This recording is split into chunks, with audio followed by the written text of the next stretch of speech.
Network.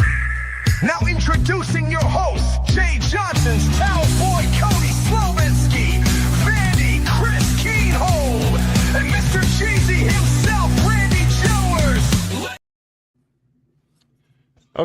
Okay, here we are. We're back with another edition of the Golden Broom Podcast. I am the creator of this thing, Vandy Chris. My trusty worthy co-host over here, terrible Terry Walker. How you doing this evening, Terry? I'm tired but good. Glad to be back. Just came in a couple hours ago from San Antonio. Little weekend getaway, and 3-hour drive. Takes probably about an hour to get out of the city, and then it's like 2 hours smooth sailing from there on out. I gotcha. You didn't try to run down to Austin and see the Longhorns play? I hate driving through Austin. If I'm not going to be totally honest with you, I hate driving through that city. It is so congested, and I don't think they need to upgrade the traveling system or some. It's just for the amount of people there. I don't think there's enough roadway. It seems like for as far as the interstates and highways go. Okay, that's fair. That's fair. I kind of figured you might want to catch a little bit of college baseball in the super regionals, since your Bruins got put out. From our guest. I heard great news from our guest, who we'll have on here shortly, and he'll tell us the baseball he was watching. He gave me some great news because it happened while I was driving, so of course I'm not gonna check my phone. Oh, I know exactly what you're talking about. That was going to be brought up today, but oh my, that team certainly made a mess in their pants. Let's just leave it at that. They made a mess in their pants. They had the game won and got walked off. So I love it. my national champion pick is still alive.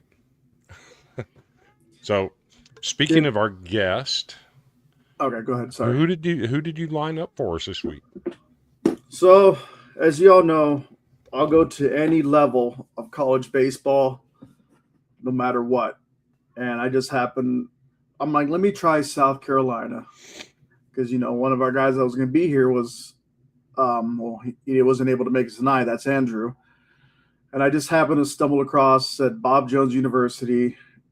I'll let our guests say we're in South Carolina because it just slipped my mind. But our guest tonight is the head coach of Bob Jones University Bruins. Not these Bruins, but Bruins baseball. So welcome to the show, Coach Kyle Morrison. Hey guys, thanks for having me. Hey, nice to have you, Coach. Thanks for coming on. Yeah. And how about them Tar Heels, Terry? How about them Tar Heels? Very excited for that one. That's right. So I've been glued to college baseball today, and I'm not going to lie. I've watched 2 games. Yep. Mississippi State and Georgia. Great game. You couldn't get away from it because it was so epic. Yep. And then catching the tail end of North Carolina and USC. Yeah. You got to feel for USC. You got to. Feel awful for him, man. And I mean, I'm a big Brian O'Connor fan. He was over at UVA for a long time. I was a big Wahoo fan, baseball fan, and seeing Mississippi State go back to back to back. What was it? The top of the 7th, or yes. I think maybe, or bottom of the 7th, and all of a sudden it's a 9-8 game, and I think they ended up taking the lead. Even I can't even remember, but it went up 9-8. Yeah, and had it tied in the 9th.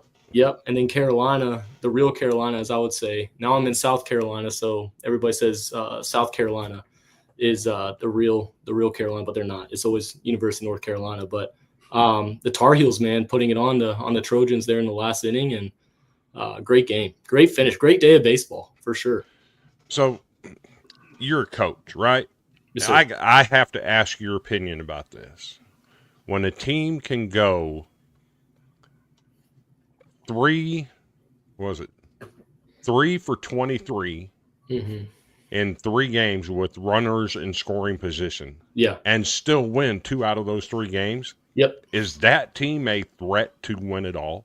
Absolutely. I tell our guys, even at our level, it's like offense rules the day at our level, and we'll talk more about that, but you can go a long way with a really good pitching staff and a mediocre offense. And I think, and Carolina is not a mediocre offense by any stretch of the imagination, but they're a very good ball club, very good hitting ball club, but their pitching carries them. And so I would, and Scott Forbes even said it, I think at the end of game 1, it was like, we just got to get timely hitting. And it's one of those things, hitting it. And finally it started happening. And then obviously Mole in the last inning there, just in the left center gap. I was folding laundry when it was going on. And I'm like, this is epic. This is great. So it was great.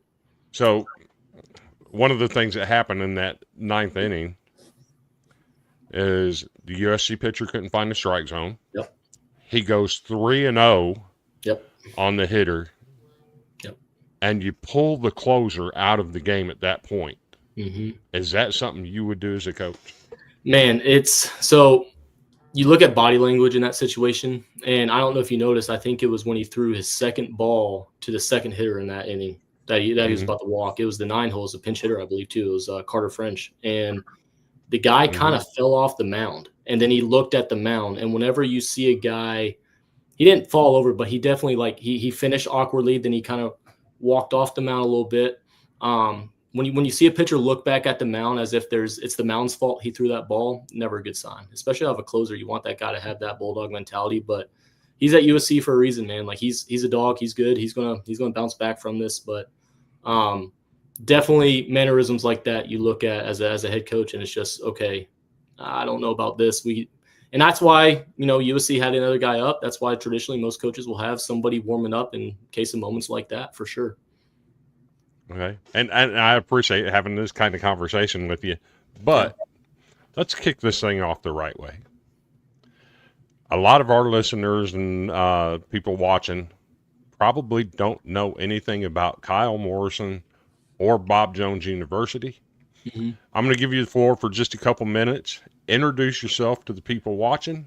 Tell us how you got to where you're at. Yeah. So we're in Greenville, South Carolina. We used to be an NCAA Division III college.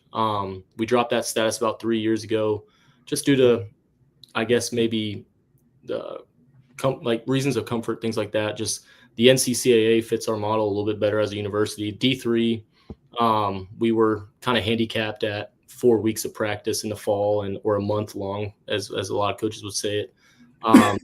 NCCAA gives us 9 weeks in the fall, which fits our mission more. We're a very discipleship focused school. We're a Christian university. We're a covenant college, which means you have to have a testimony of faith in Jesus Christ in order to come to Bob Jones. And so that's a big pillar of who we are. It's a big pillar of who I am. So I grew up in Greensboro, North Carolina. And I mentioned to you guys earlier, my pops was the assistant associate commissioner of the Atlantic Coast Conference, Brian Morrison. And so I grew up in college athletics quite literally. I mean, 93, the Tar Heels won a national championship in basketball under Dean Smith, and next year I was born. And I'm hooked to it. I'm glued to the fight songs, the colors, the arenas, the crowds, the fans, all that. So college athletics was a huge part of my life growing up. And so the way a lot of people look up, let's keep it in baseball, but I was a big basketball fan and still am. A lot of teams or a lot of kids grow up looking at like players. For me, it was Ken Griffey, Luis Gonzalez of the Arizona Diamondbacks. For some reason, whatever reason it was, he was one of my favorite players. I love the guy.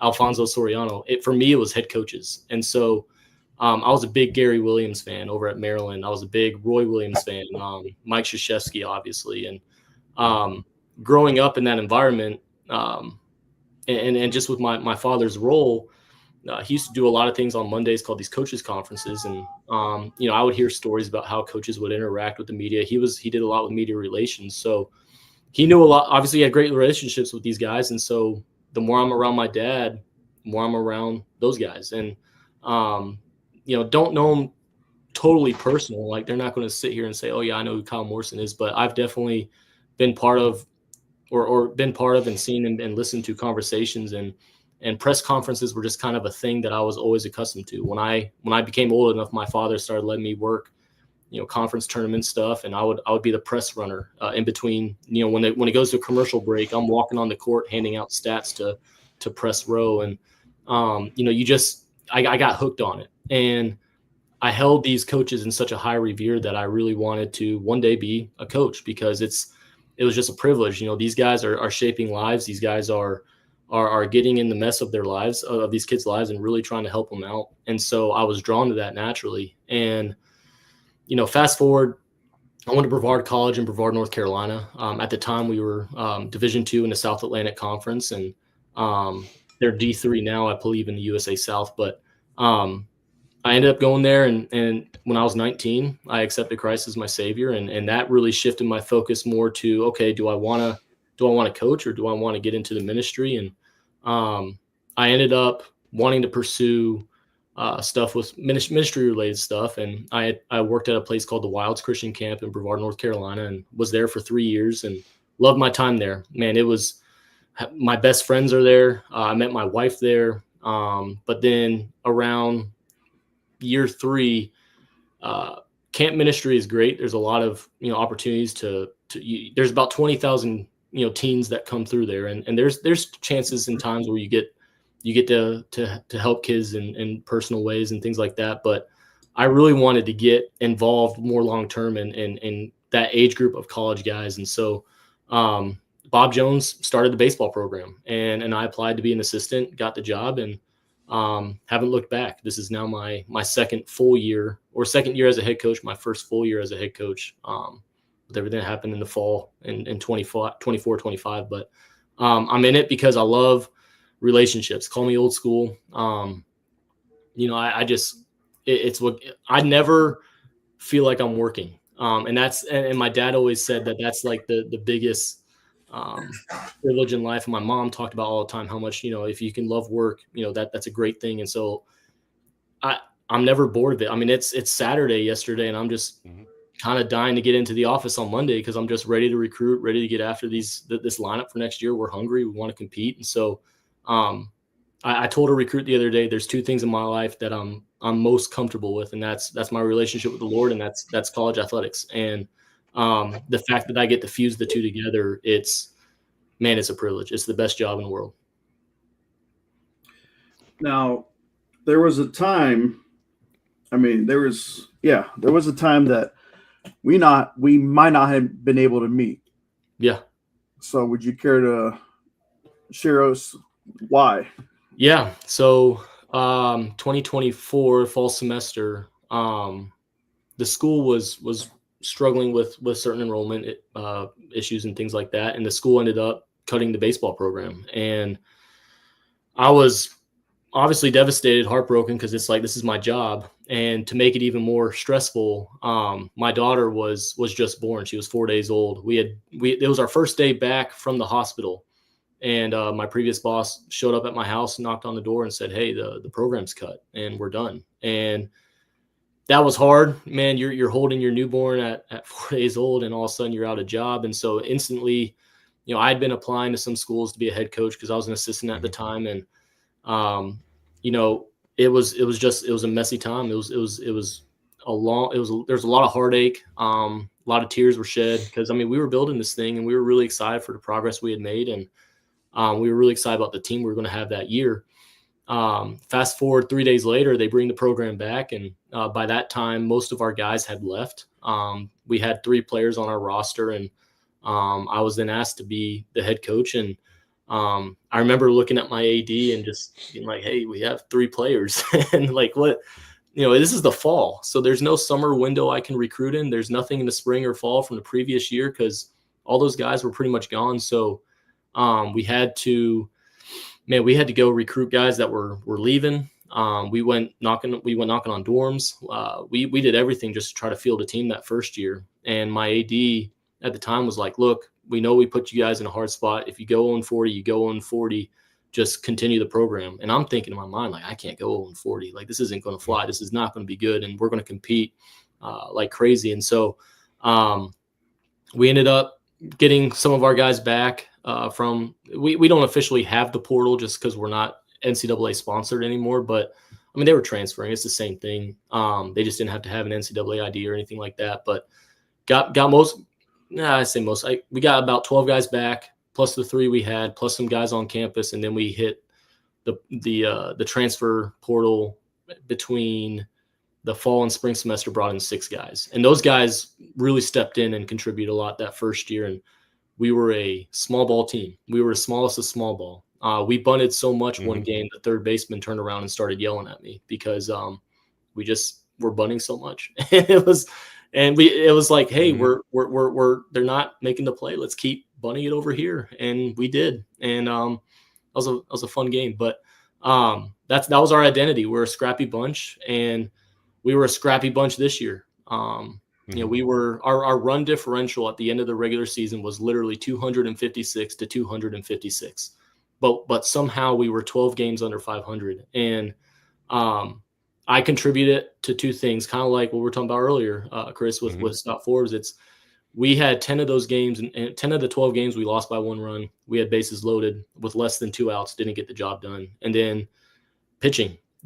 Like I said, if you can have really good pitching or just above average pitching, you'll do well at our level. And so we had about maybe 9 guys we could really count on, and nothing against the other guys. Like, they're growing, like they're hungry. They're really developing, and some of them made a lot of progress towards the end of the spring. And once they came along, a lot of our freshmen and younger guys, man, we were 12 guys deep. It was fun. But now we're bringing in a pitching staff of hopefully 16 POs, and we're really excited about that. Okay. So you talk about your arms developing and such. Yeah. And being somewhat limited this past season. Mm-hmm. When you look at developing a pitcher, yep, what is your first priority? Velocity, control, or arm slot? Which one of those do you focus on the most? So I would actually go and say mindset, because Okay. I saw so many times this year where it's like, man, it feels like we've got this game won. And for whatever reason, so-and-so who does it every single day in their bullpen, every single day on their flat ground, they never really struggle with command. All of a sudden they're struggling with command. So we really want to hit hard that mindset. What are they believing in? What are they trusting in? What are they doing as far as preparation goes? But control, I would say, is definitely the most important of the three you said. Our level, you're going to see mid eights to upper eights. You'll see some low nines every once in a while, but you got to think of our level between D3 and NAIA, because we play a lot of NAIA programs because they're duly affiliated with the NCCAA, but we also play a lot of Division threes because we're a non-scholarship school. So we're really going to sit and focus on demand. When I go watch a kid pitch in a high school game or a Legion game or showcase, whatever it is, I'm looking for, one, how's his, like, does he look like he's attacking his zone? Does he look like does he have a swagger about him? Because we want that on the mound too. If you have a swagger, you're typically pretty confident. And so we're looking for that, but also, does he have command of 3 pitches? It's funny, you get on the phone these days with kids and they're like, I've got 6 pitches and 3 different types of breaking balls. And it's like, hey, that's great. I really don't care. Can you throw 3 for a strike? And that's what I want to know. And that's what I ask their coaches typically. And we really preach that while you're here. We want to throw 3 pitches for strikes 60% of the time. If we can do that, typically you're going to have success. Okay. It's interesting you talk about a kid will say they've got 6 pitches, but can you throw 3 of them for strikes? Yeah. Because there was a game yesterday I know where you're going. that a kid came in and the pitch was so funky looking. That's the only way to describe it. It was funky. Yep. And his coaches wanted to change his delivery. Really? And they talked to Major League Scouts about it, and they said, no, don't mess with it. We've never seen anything like this. Leave him alone. Yeah. The relief pitcher in the 9th inning for USC yesterday. Yep. Incredible stuff. Would you ever consider changing a guy's delivery because it looks funky, even if it was working? No. If it's working, we're not touching you. Same with hitting. Like we don't want to be a cookie cutter program. When it goes to pitching, I think Wes Johnson said it best, and then, they're going to Omaha, and it's not that we just adopt whatever's working for other guys and we try to apply it to our program. We got to be mindful of our level of play as well. But I remember listening to him talk about his pitching philosophy, his pitching plan. He's like, we have 15 different pitchers. We've got 15 different plans. And I think that's the way to go. If something works for a kid, and I think of Josh Ramey, he goes to Toccoa Falls. They're in our region. He was an All-American, I believe, this year. For whatever reason, it was very hard to hit off him. He dropped very low. He's a very low subby guy. And he threw about low to mid 8s, and it was just tough on our hitters. And so that ball just kind of dives out of the way, and it's tough. So you don't want to, if it's working for him, we're not going to touch it, not one bit. Okay. And the same thing with hitting. Is your offensive approach a more lengthy time in the zone, like some of the old school small ball coaches, or do you like the launch angle aspect that's become a big part of college baseball?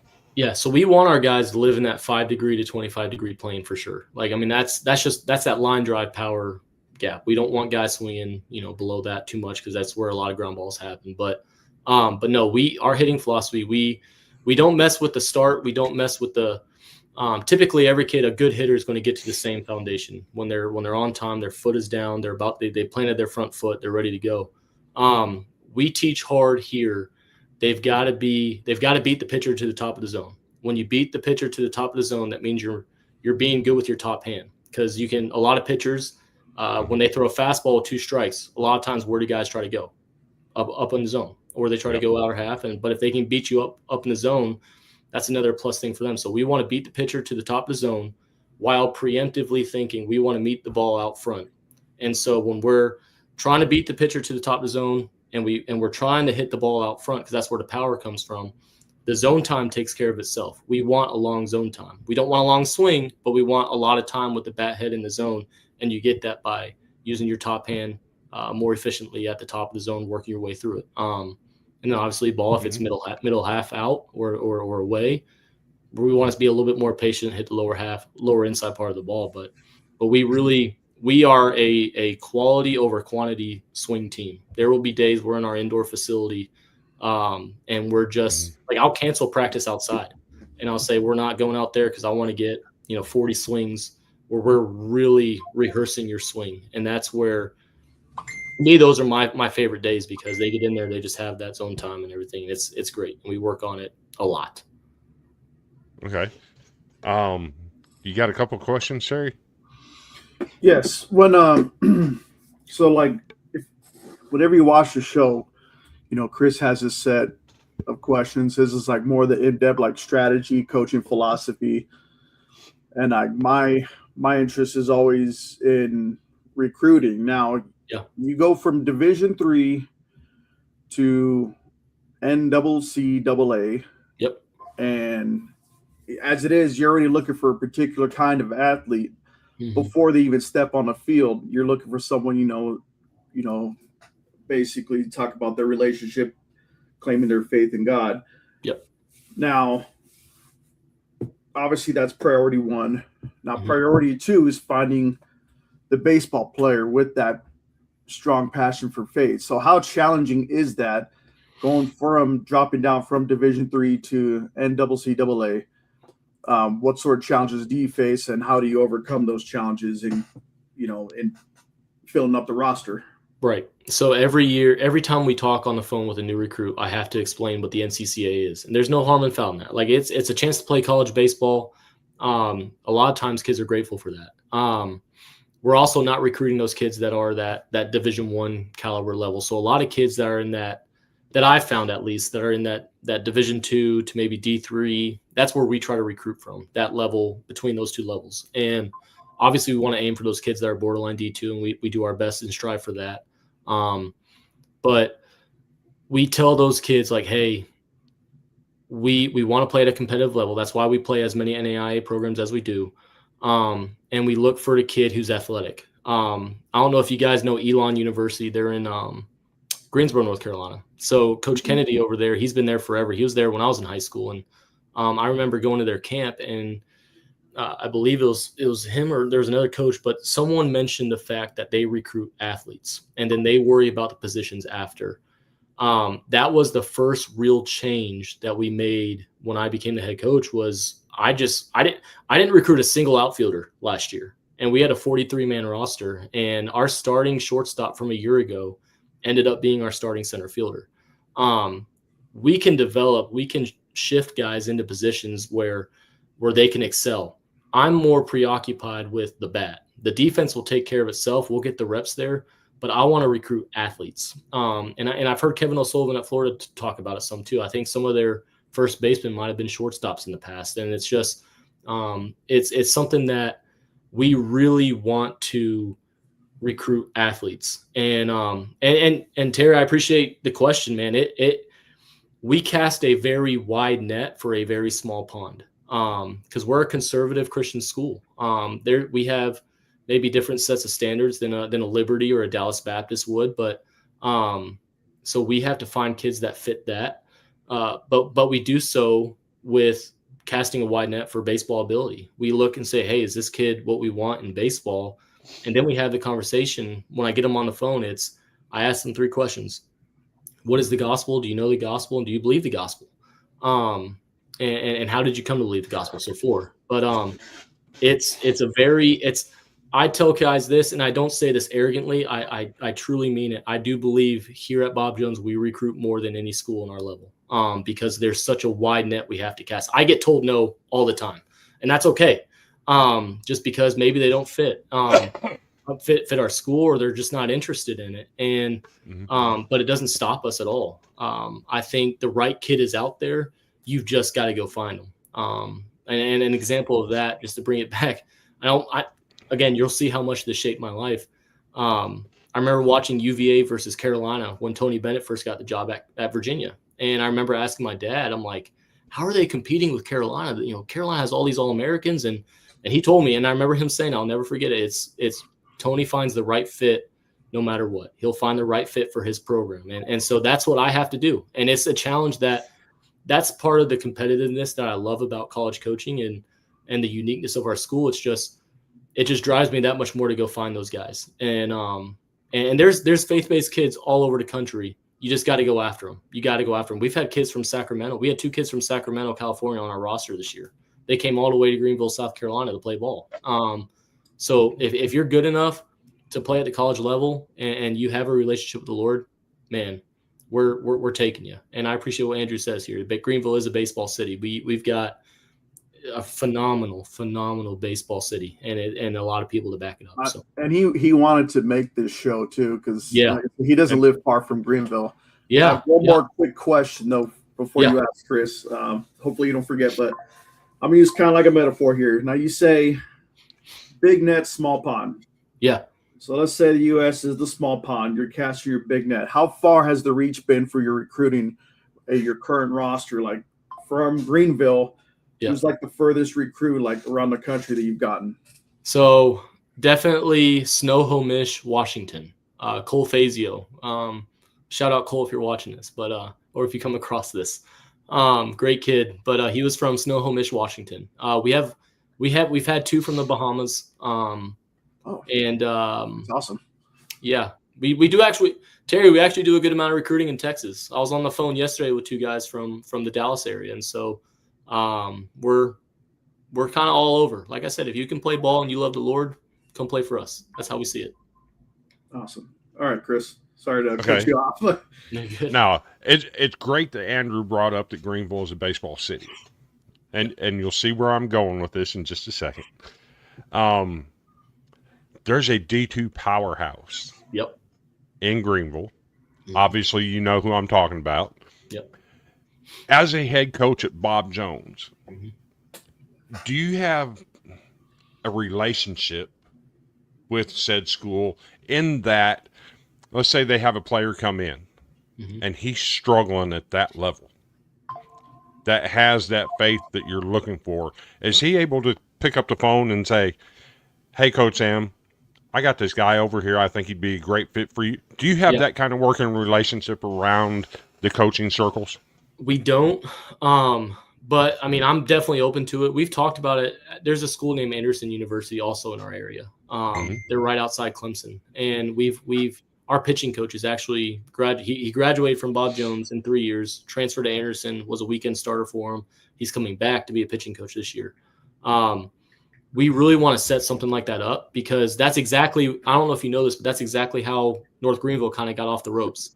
I kid you not, my junior year, we're playing North Greenville against Brevard and North Greenville played each other a lot. Landon got the job at North Greenville, and all of a sudden they were not very good every year we played them. Like we were excited to play North Greenville. The next year they had 2 Tennessee transfers. And I remember playing first base that game, and one of the kids, I don't remember his name, pulls a ball, hits a ball, just cranks it at me. And I'm like, I'm so stinking mad that we're playing these University of Tennessee transfers. And then the next year, he had a South Carolina transfer, Tennessee transfers, and they just kept adding on. And he really has grown that thing into a powerhouse. And there are a lot of Division I transfers that go there, but there's also a lot of kids that they're getting in local and developing. There's a lot of kids from that are high school kids that have just stayed in the program and developed. And Landon is someone that we are chasing as far as like we want to be a program just like that. And again, he doesn't even know me personally. I just played against the guy when I was a player, and it was a first year head coach there. But we would love to have opportunities like that. And a lot of it also is on school philosophy. Like I could never do that with our school, just saying like, hey, if some works out, we're going to send them to you. But a high caliber level like that, I certainly think that could work. And we have thought about it before. It's just sometimes coaches aren't maybe pleased that you asked about. We primarily do it with junior colleges, obviously, just because that's kind of more fitting for where it's at. But definitely it's something we have thought about as a coaching staff for sure. Okay. And that's real interesting to have that conversation with you. I'm guessing when I was in high school, I was part of an organization. Of course, I'm 57 years old now. It takes me back a few years. Fellowship of Christian Athletes. Do you have Yeah. a chapter of that on your campus that is actively participating in your baseball program? Yeah, so we've recruited from FCA related showcase baseball teams. But FCA is actually the ministry that I came to know the Lord. And it was through that ministry my freshman year of college that Marty Burgess, he was a pastor in town, he would come visit. And so FCA plays a huge impact in my life. And but no, our school, there's so much gospel driven conversations throughout the day. So like we have chapel 4 days a week. That's basically an FCA message every day. And then practice wise, before we start practice, we have a team devotional or a verse of the day followed by a quote of the day. I always try to tie the two together. And it could be anything that maybe the Lord's teaching me through my own personal devotions in the morning or something that maybe our assistant coach is going through. And our assistant coach, he's had a real tough couple months. His mom's been in hospice and she just passed. And he's brought a great perspective to the guys that, which again, it's our program. It's not really, people talk about community a lot within their program. It's really fellowship. Basically what you're saying with Fellowship of Christian Athletes, it is fellowship with us in a sense that we are so driven on that spiritual connection that it's just, man, like it's a great place to be. But, there's so much going on. And then guys do personal Bible studies as a team in our clubhouse. We renovated it here recently where they were able to do that more often. We took a huge wall out of the middle of the room. And so that's been cool. Guys have stepped up and done that. But as far as FCA, it's a great ministry, man. I'm so thankful for it and what the Lord's done in it, done through it in my life. Okay. You mentioned some changes in your locker room. Yeah. We do have some images. Yeah.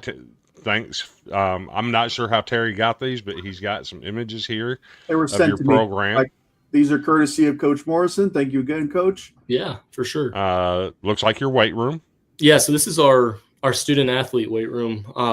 The weight room's actually on the other side of the wall there for a regular student body, but this was something they did 2 years ago, and this used to be the home of the Greenville Triumph. They're a professional soccer club in the United States Soccer League.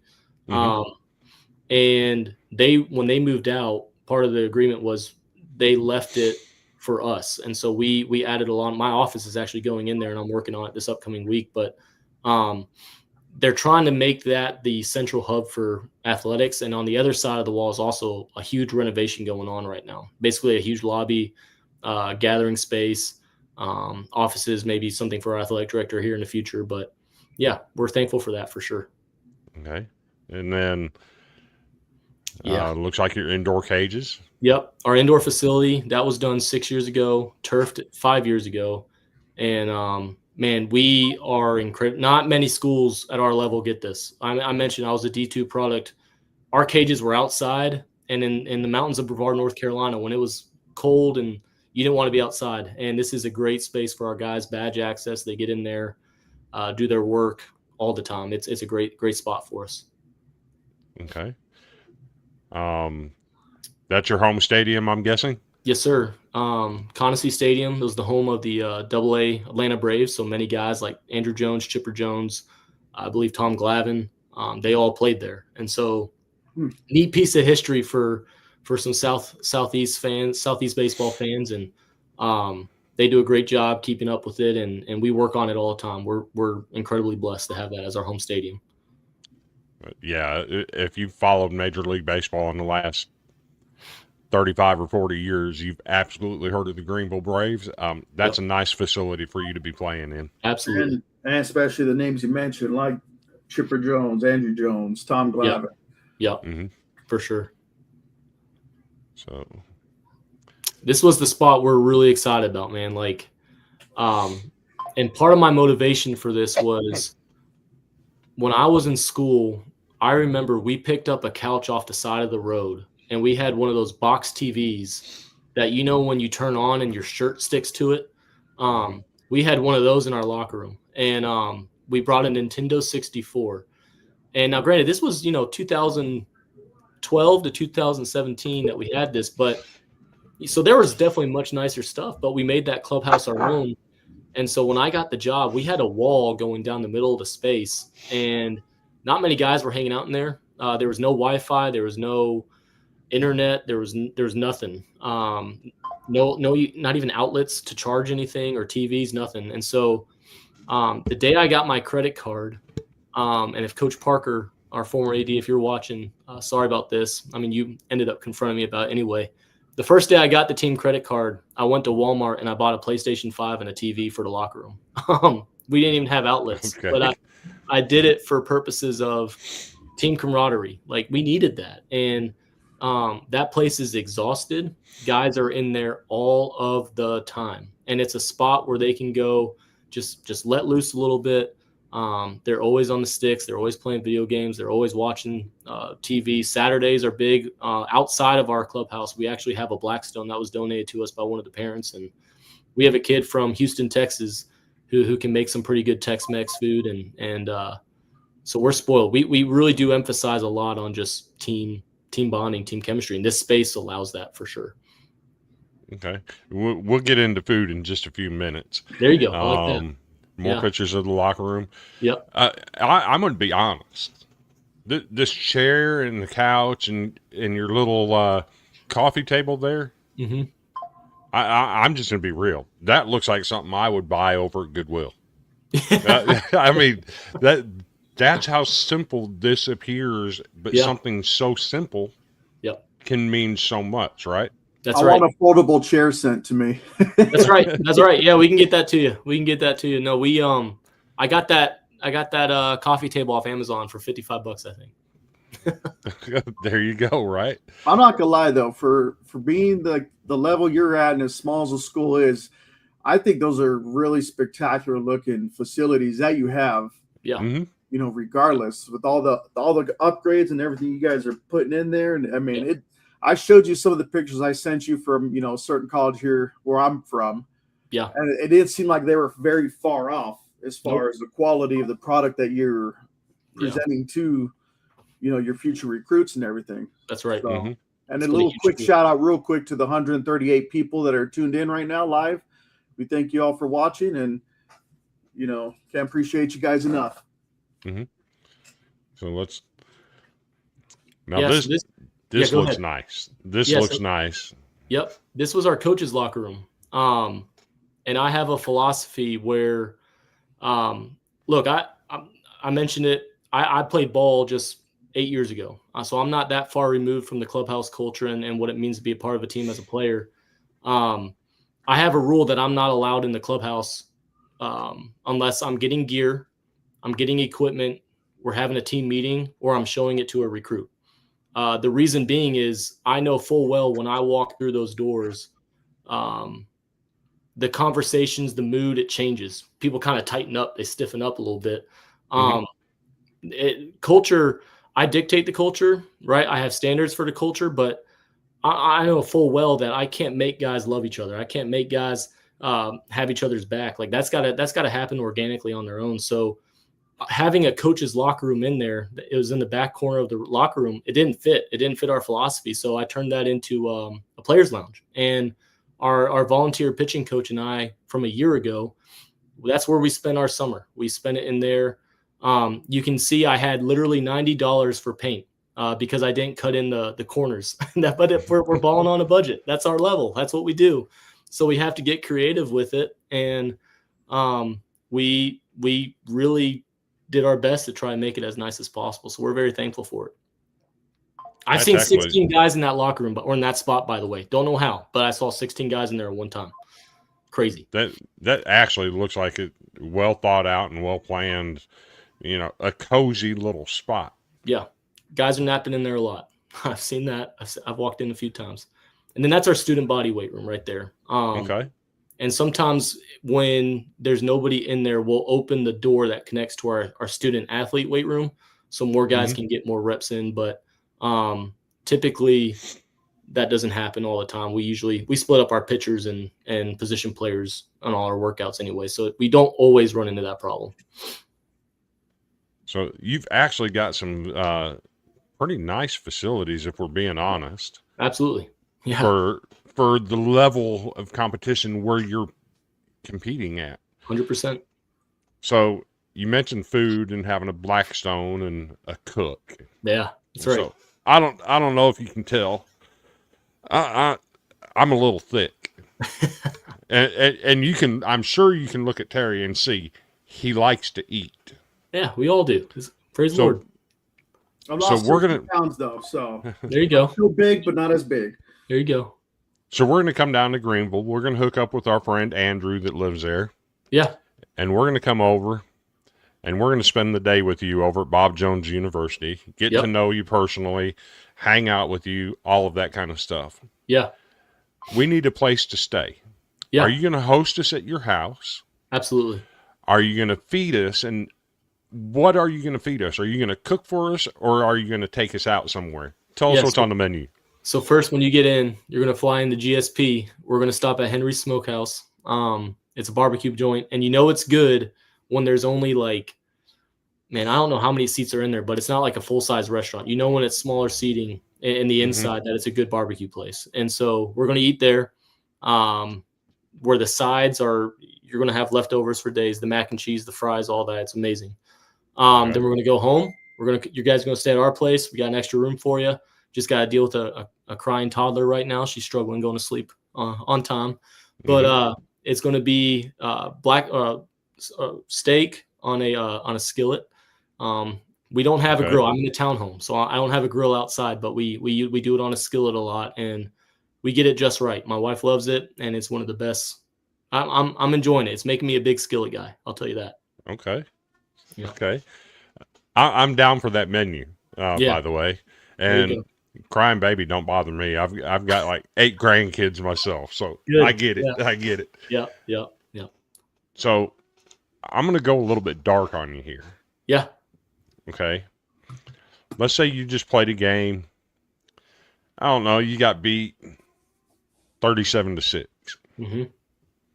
Okay. And this is a real score, by the way. This actually happened this year in D1. Yep. But I'm putting you in this position. You got beat 37-6. Your pitching staff threw 306 pitches in 7 innings. You had 9 hit batters. Mm-hmm. 22 walks. Yeah.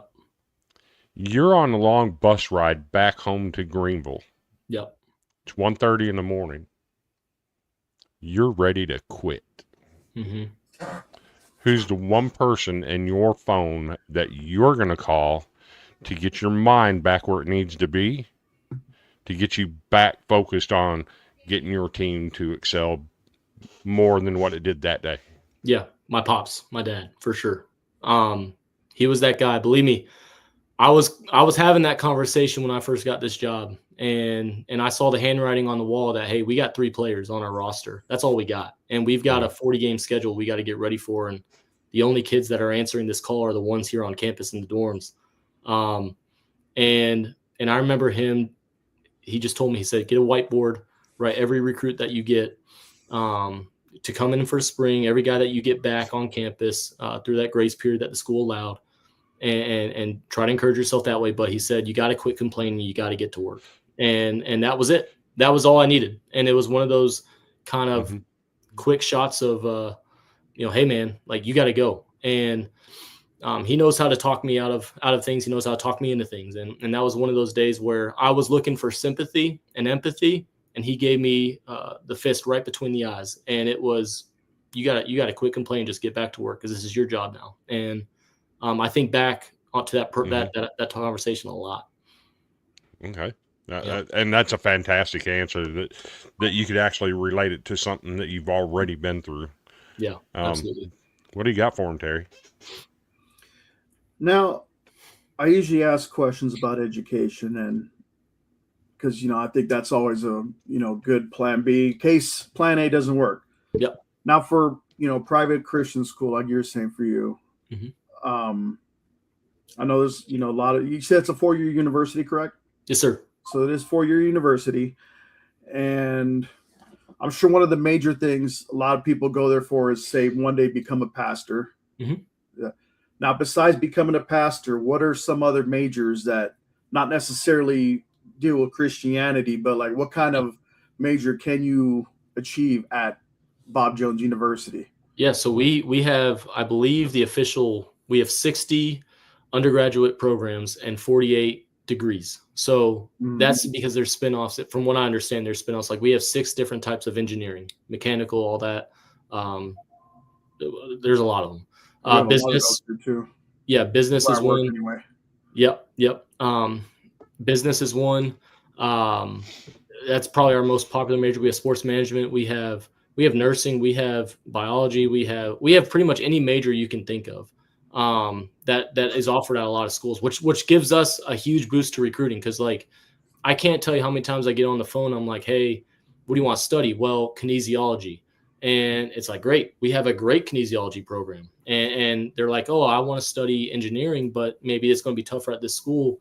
We're very flexible with our engineering students. And so we offer a plethora of degrees that are, I mean, pretty much any degree you want to study, we have. We did get a transfer from a Division II program in Kentucky, and they ended up wanting to do like agricultural stuff. We don't have that. That was like the first thing. So he's doing a business major, but he's doing his internship with a farm. And so like, there you go. It kind of fits. And so we get creative with it. And we have a ton of programs that we can offer. We also have grad degrees, which helps us in recruiting as well. So what school? It's Kentucky State. We just had their coach on a couple weeks ago. I saw that. Yep. Okay. So small world. Yeah. I love it though. So, do you not want to know who the rival is, Terry? I was about to ask that. I thought you were going to ask something else. So, no, I was waiting on you to ask about the rival. That's why I'm like, where's he going here? Yep. Now, so another question I'd like to ask. Now, you being the school you are, I'm sure you guys don't have bitter rivals. Sure, it's more friendly rivalry within your division. However, like, who would be the closest thing, not necessarily to a bitter rival, but who's like the one your team is highly motivated to face off against when it comes to town? Because if we're going to come to visit, we just don't want to see any, typical Bob Jones game. We want to see that one where there's extra motivation between both schools. So who would be that motivation for Bob Jones University? Tacoma Falls College. Which one? Tacoma Falls College. Tacoma Falls, you said? Yeah. Yep. Tacoma Falls. I'm friends with their head coach. Like we talk a lot. Like I'm good. Like I like him a lot. But our teams in the past, it's been chippy at times, and it's one of those things where we just want to beat them. And again, it goes back to, we've been a program for 6 years now. Like we haven't really had that established identity yet, and we're working on that. Obviously, we need one. Any team needs one. We are. Any chance we get to play Tacoma and beat them is a good day. We walked them off twice in the last 2 years, which has been incredible. We were down 8-2 2 years ago in the 9th inning, and we came back and went on a walk-off grand slam, and we beat them 10-8. And it's just one of those things where we really, really enjoyed that. And Tacoma is one of those schools that we kind of circle on our calendar. And the other one would be Trinity. They're another region rival. Just because they're a competitive school. We recruit out of Jacksonville a lot, and so any chance I can tell a Jacksonville kid, hey, like we do well against Trinity, and that's awesome for us. Now they had a really good year this year, and their coaching staff is phenomenal. They do a really good job recruiting down there, recruiting their strengths, and they do a great job developing pitchers, and so they're real tough to beat. And Florida ball is just, it's different. It's very different, and but those two schools, but Tacoma Falls. We really want to beat Tacoma every year for sure. Okay, so let's just have some general topics now, right? We started out talking about North Carolina, USC. Let me get your thoughts on the NCAA selection committee. Mm-hmm. Every year we have controversy about teams getting left out, teams that should be in, teams that get in that shouldn't be in. How would you fix that? Oh man. So it's hard for me to put that hat on now because I used to be really deep in it before I was coaching here. But now it's like not so much. They tried with the RPI, but then that failed Mercer this year, which was I think an absolute tragedy. Mercer should have 100% been in the regional field, and that didn't happen. I think they're valuing conference strength maybe a little too much. I don't think Kentucky should have been in it, but then they go and win their regional. So it's like, there we go again. So the one example we had actually thrived, and then people are going to say and look back at that like, well, look, they didn't win a single SEC series, but they won a regional, and because they're an SEC school. And I guess you could say the same. NC State probably didn't belong in their field. I was wondering if the retirement announcement helped with that, get him over the hump, but because they really struggled in the regional as well. But they almost cut it close with Auburn in that last game. But anyway, it was RPI tried to fix it. I think this whole canceling of midweek games, that was dumb. Like you, first of all, it goes against your word, and I think that's an integrity issue. But also, like for these small schools, that's their big game. Like if a Kennesaw State can go to Georgia twice a year, like that's a huge selling tool for Kennesaw State. But also, it's great for their fan base, and college baseball needs that. They need it more often. But it seems like all these Power Four schools, it seems like they're scared to go and play these midweek games on the road as well, which is a real bummer. I mean, I would love to see Texas at Texas State every single year. I think they did that last year, and it was a zoo, man. Those fans were going bananas. But they need to reward schools for going into those environments, but they also need to be practical and say, look, Mercer plays a schedule where 75% of their games are against, SoCon opponents. But they still had this record with an RPI, and they've got to acknowledge it at some point. They can't just go everything off of Power Four strength. I think it's killing the game. But it's good to see Troy make it. It's good to see Arkansas Little Rock make it to that regional as well. I mean, you probably watched the Troy regional. I was glued to it.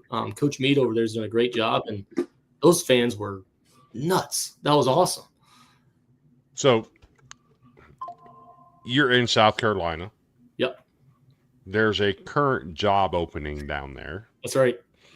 By all accounts, a certain coach from another school in the Carolina areas was going to get that job. Mm-hmm. But over the last few days, it appears that he's not getting the job. Yeah. But it also looked like his team quit on him at the end of the year. Mm-hmm. Yeah. Do you see any correlation to his name being associated with that and the way that his team fell off at the end? Oh, yeah. Because, I mean, you ask a player what motivates you. Like, one, we tell our guys our relationship with Lord should motivate us first and foremost. But, like, at that level at Coastal sorry, I shouldn't have said school. Sorry. You're fine. But, no, like, you see absolutely that plays because they're on Twitter. They're on Instagram. They're on the news. They're seeing stuff all the time. They're probably having parents talk to them. And especially the day and age with the transfer portal, they've probably got parents and coaches saying, hey, are you paying attention to this because you might want to leave or the school after a fact. And 100% that affects it. You see it all the time during the NCAA tournament. I mean, you saw it with a school in Baton Rouge this year. It's like, what are we doing with these hires and these leaks and all that? It's a bummer, and it would be hard to manage. But and granted, I understand it from a coach's perspective too, because he's just trying to focus on the season. He's a great coach, and he's just trying to do his job. While also he's probably got third parties in his ear saying you need to consider this or that, and I know they leaked it on X, and then ever since then it seems like it's just DOA, and it's a sad part of the business, but it happens. I mean, and I guess I'll say this, and you see this a lot with big time college football, but it ties into baseball now because guys are getting paid to play baseball at that level. A lot of the kids say these days, well, it's business. It's what's best for my family. Coach has every right to say that too. And a lot of coaches do make decisions on that, and some more often than others. But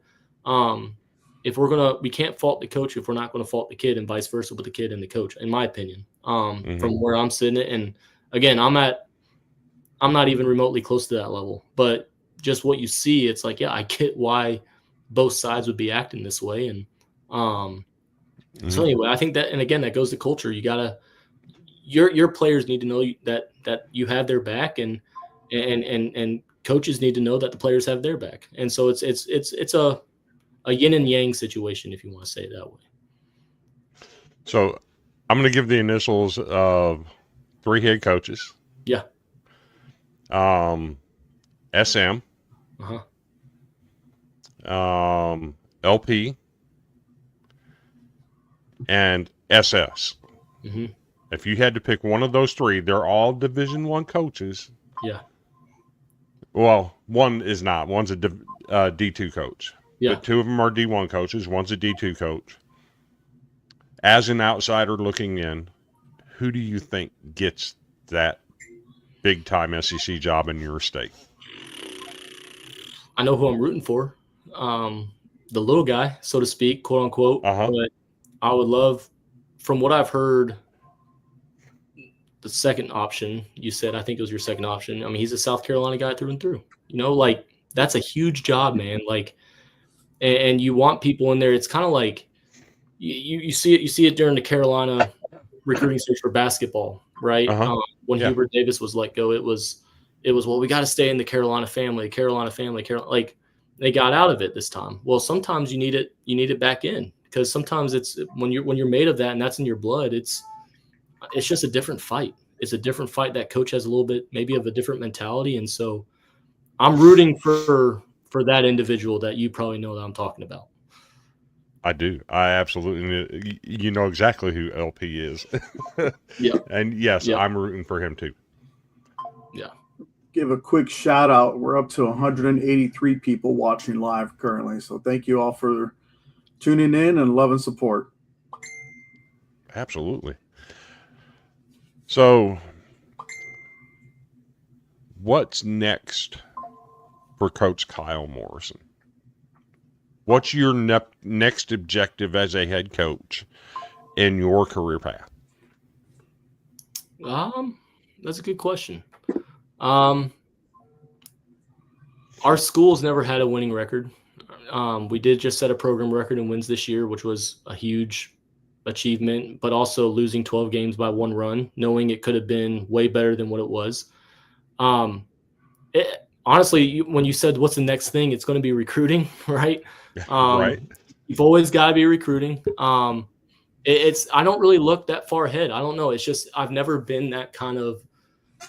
I've always been where I'm supposed to be given day in, day out, and it goes back to my faith. I know the Lord's got my career in His hands, and what I'm obligated to give is I'm supposed to be concerned about today, and that's get through today. That's my biggest focus, and so like it's to make Bob Jones as good as we can, because I think the school deserves it, the guys deserve it.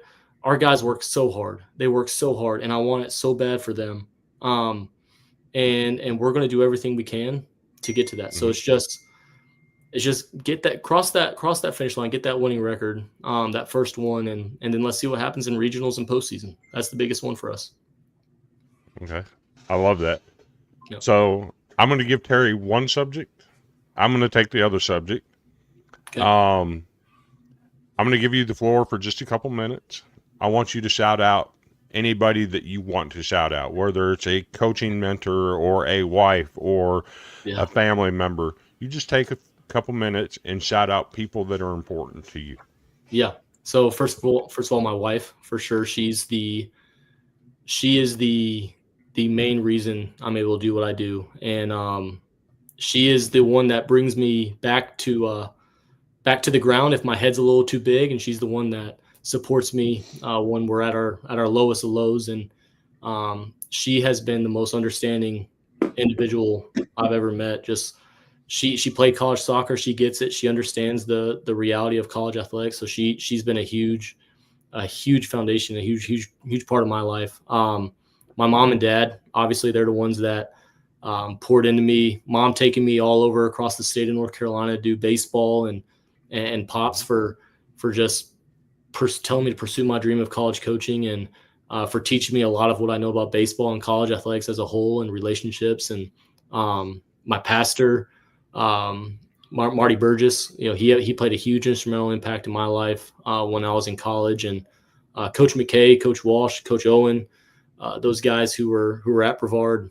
A lot of our philosophies are obviously adopted from what I learned in college. And Coach Manus over at Ragsdale High School, to this day, one of the main reasons I am coaching as well. I mean, he always encouraged me to coach, and always had great things to say about that.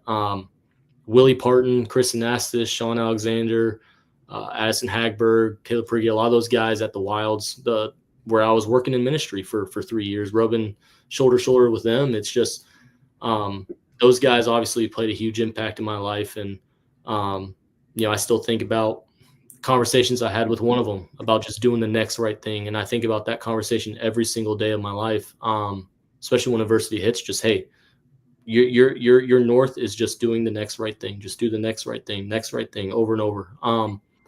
So I'm sure I'm forgetting people, but definitely those individuals for sure. They've been a huge impact. Appreciate you letting me do that too. That's cool. Absolutely. That's part of your journey. And that when I started this, like I said, I started this 5 years ago, and my goal was to grow the game of college baseball. Yep. And you grow the game by bringing light to stories that people don't already know. Mm-hmm. They know the USC's got 21 national championships. They know the LSU's got 7 college World Series. They know those stories. No. What they don't know is about Kyle Morrison at Bob Jones. They don't know about Kentucky State baseball. Yeah. And that's what we want to do. We want to grow the game and expand the profile. Yep. 100%. So I think Terry's got a question about that regarding socials. Yeah. Well, before I do that, and I always say this every show. It's like we've never, up to this point, and we're probably in the double digits now. I think Chris and I, with these interviews we brought in ever since I joined. I think it was back in late March. Mm-hmm. And one thing all those stories have is none of them are the same. None of them is like, it doesn't sound like the same broken record, whatever. Everyone's had a different, phenomenal story with their background and, their history, their mentors and everything. So, I mean, this is what I love about it. And then, like I said, I Google searched your school. I just happened to come across it. I'm like, let me look at school, this division level at this state. Because, I'm trying to get, if I could, I'm trying to get across every single 50 states. I mean, the furthest you could say my net to my pond, I've gotten to Hawaii all the way to Maine as far as on the show for interviews. That's right. So, and I'm grateful for that. I'm grateful for the opportunity to, have guests such as yourself and every coach, every ball player we've had, to hear your story. And, it's almost like it's like a casual conversation we have, like, say, at the dinner table. That's the kind of, I guess you could say, the vibes I'm trying to present to this show, but we're doing it live. Now, with that being said, though, as we're winding down towards the end here, what I see you have your social on X right below your name. That's Coach KM or KMO 831. I couldn't find what does this baseball team itself, not so much the school, but does the baseball team itself have its own X account? Because I tried looking for it, I couldn't find it. It's I think it's like BJU. It's like BJU Bruins baseball, just at BJU Bruins baseball. I believe. I'll have to look that up. We're active on it. The school posts on there a good bit, and also just our account BJU Bruins. That's a big one for us, and they cover all 9 sports that we have. So, I do have a confession to tell you, though. Yeah. And because I know when I first made the graphic for you, apparently, and I'll tell you this too, Chris, on live air. So I made the mistake. Apparently, there's a Bob Jones High School. Yep. Yes, in Alabama. No, it's right there. No, there's a Bob Jones in Alabama. I know, but the one I sent him, I think that was from their local high school as well. There's a lot. Yeah. Yeah. Okay. So, we had the graphic made, and I'd see you messaged me back saying that, hey, can we get another graphic? Because that's the high school field. I'm like, what? Yeah. All right. So, went ahead, got that taken care of. So I'm actually following them on Twitter, but or X. So Yeah. I'm going to have to look for your school because I've been following the high school this whole time thinking it was the university, Right. not realizing that. So forgive me. All good. All good. I'll be sure to change all that and, right my wrongs and get back on track. Yeah. Okay. So another fun question for you. Yeah. Seed, dip, or gum? Oh, They're not gonna definitely dip. Gum. Definitely gum. Definitely gum. Yeah. Okay. I was a big league chew guy or Hubba Bubba.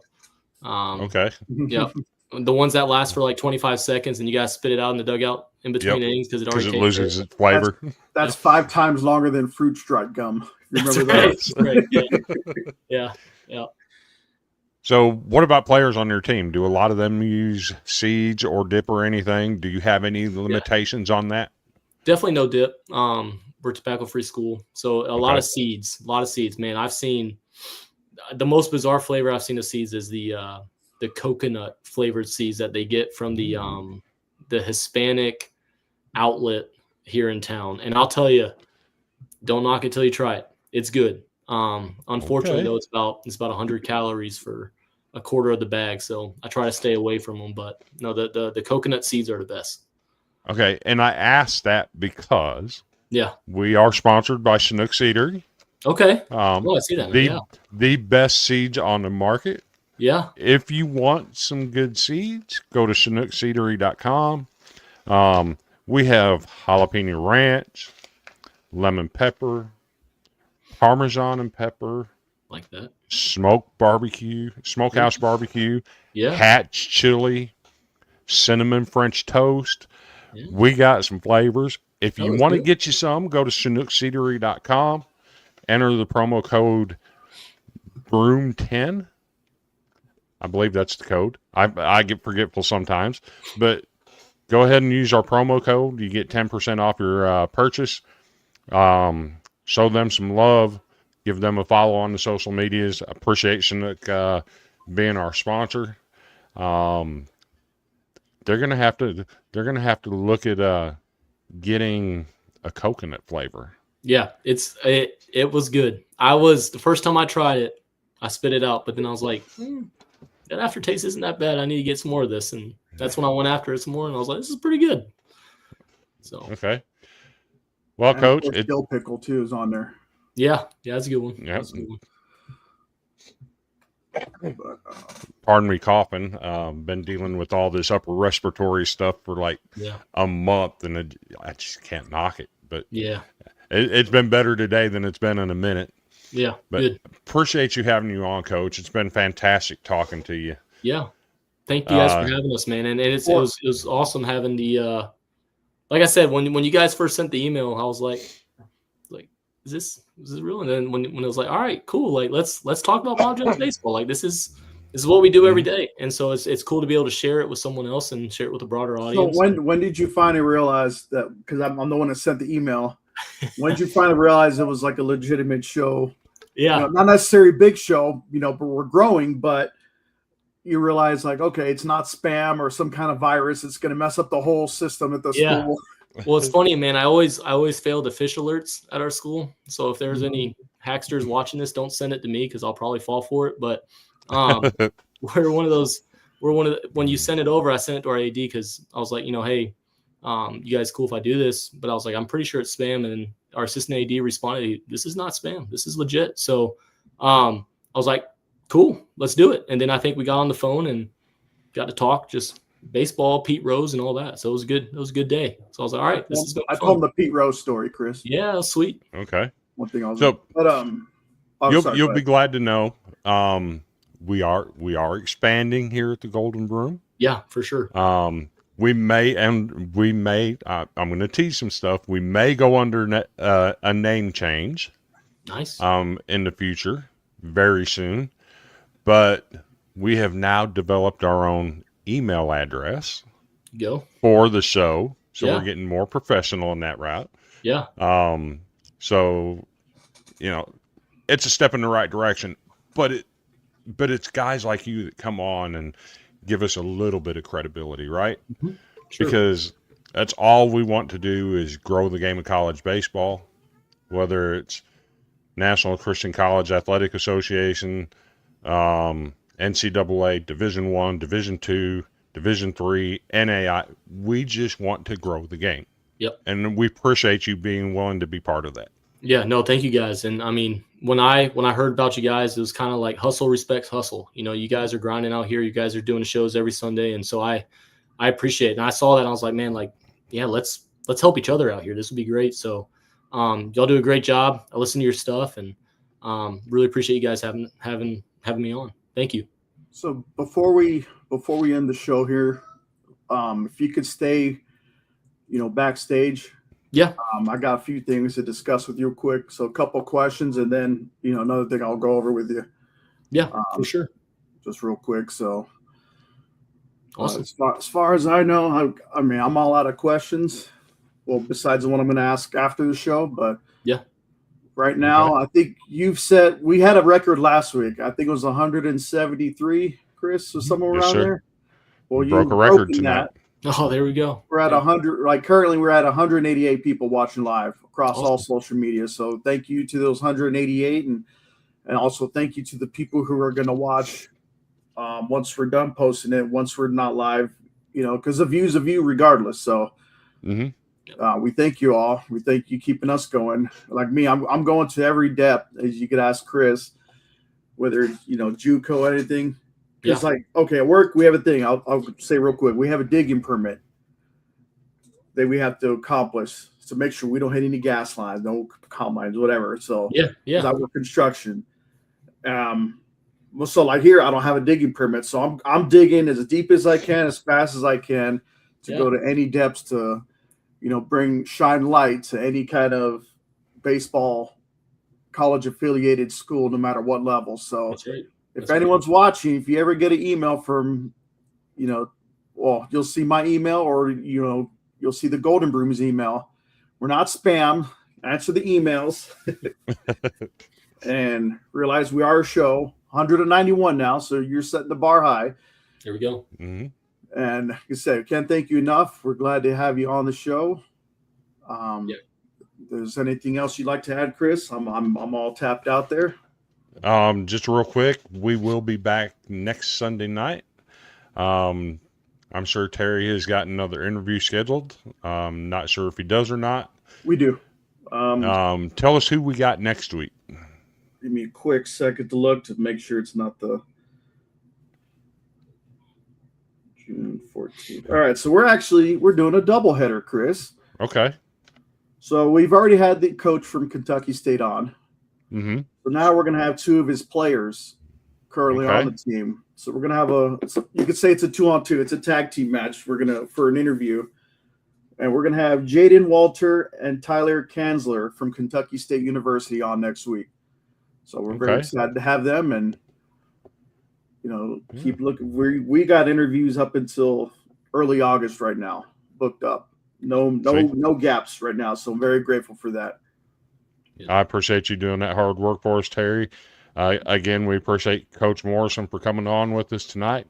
We will be back next Sunday night, 6 p.m. Same great time, same great socials. YouTube, Facebook, Twitter, X, whatever you want to call it. We will be back next Sunday night with two great interview prospects from Kentucky State baseball. And I'm on my way to the couch.